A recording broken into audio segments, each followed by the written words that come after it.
అంటే చిరంజీవి గారు లాంటి వ్యక్తిని చూడడమే ఒక గ్రేట్ అనుకుంటాం. మరి చిరంజీవి గారు లాంటి వ్యక్తికి కథ చెప్పినప్పుడు వచ్చిన హై ఎలా? నేను నేను నా జీవితంలో నేను ఎవరికన్నా ఒక ఫ్యాన్ని అని చెప్పుకుంటాను అంటే అది ఓన్లీ చిరంజీవి గారి హీరోస్లో. హ్మ్.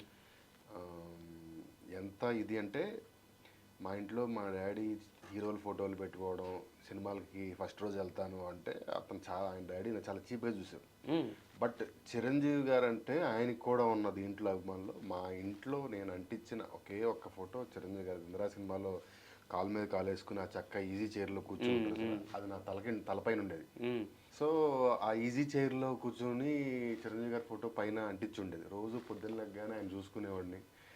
అంత ఇది నాకు సినిమా మా ఇంట్లో టేప్ రికార్డర్ ఉండేది కాదు, కానీ క్యాసెట్లు కొనుక్కునేవాడిని ఓన్లీ. ఎందుకంటే క్యాసెట్ల మీద ఆయన ఫోటోలు ఉంటాయి, డ్యాన్స్ చేసిన ఫోటోలు ఉంటాయని. ఎప్పటికీ ఒక్కసారి కూడా వాడని క్యాసెట్లు ఫోటోలు, ఒక్కొక్కసారి వాడినా కూడా ఈ క్యాసెట్ జేబులో పెట్టుకుని ఫ్రెండ్ ఇంటికి వెళ్ళి ఫ్రెండ్ ఇంట్లో పాటలు మళ్ళీ క్యాసెట్ జేబులో పెట్టుకుని ఇంటికి వచ్చి, అలాంటి ఒక ఫ్యాన్ నేను.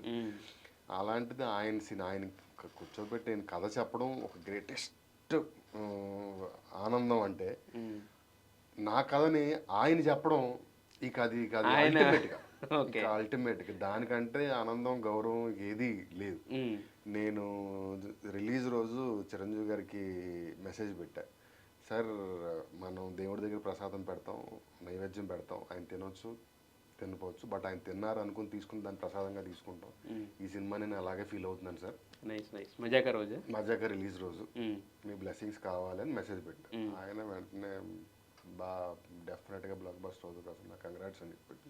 సో నా ఫీలింగ్ అది. మనకి ఇంకోటి నాకు దీని గురించి ఆలోచించుకుని ప్రతిసారి నా మైండ్లో ఏం తిరుగుద్ది అంటే, మనకి భరతుడు రాముడు పాదుకలు పట్టాభిషేకం, రాజ్యం వెళ్ళిన రాజ్యం దేశం మనం, అలాగా ఆయన పాదుకలు ఇవి అన్న ఫీలింగ్ నాకు అంత ఎమోషనల్గా ఫీల్ అవుతా. ఆయన కథకి ఆయనకి చెప్పడం, ఆయన కథ నా కథ నాకు చెప్పడం.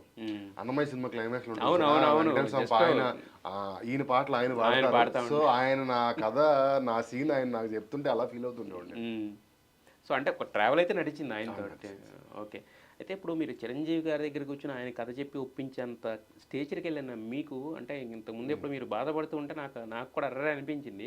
అంటే మాకు ఇంకా ఒక చిన్న చూపు అనేది ఉంది, ఇన్ని సక్సెస్లు వచ్చిన అని మాట్లాడారు కదా, ఎక్కడ ఏ విషయంలో అలా మీకు ఫీల్ అయ్యేలా చేస్తుంది? ప్రత్యేకంగా అలా ఏం లేదు సార్. ఇప్పుడు నాకు దాని మీద సింపతి గేమ్ సింపతి కాదండి. ఇప్పుడు మన ఒపీనియన్ మనం చెప్పుకోలేకపోవడం కన్నా దారుణం ఇంకేముండదు యాక్చువల్గా. అంటే ఎవడో ఏదో అనుకుంటాడంటే ముందు మనం ఏమనుకుంటామో తెలియదు కదా జనాలకి. నేననే దాని గురించి అడుగుతున్నాను నేను యాక్చువల్గా. ఏదైనా అంటే ఏం లేదు సార్. ఇప్పుడు జనం కాంటెంపరీ సినిమాను రకరకాల పేర్లు పెట్టి కొన్ని సినిమాలకి గుర్తింపు, గౌరవం ఒకలాగా ఇస్తారు. రెండు, మనం పిఆర్ చేసుకోవాలి ఇండస్ట్రీలో. ఇవాళ రేపు పిఆర్ లేనిది ఏమీ లేదు. మనం చూస్తున్న ప్రతి మేము ఎవరో ఒకళ్ళు డబ్బులతో కడితే వచ్చిన మేము అన్న విషయం 80% ఆఫ్ ద వరల్డ్కి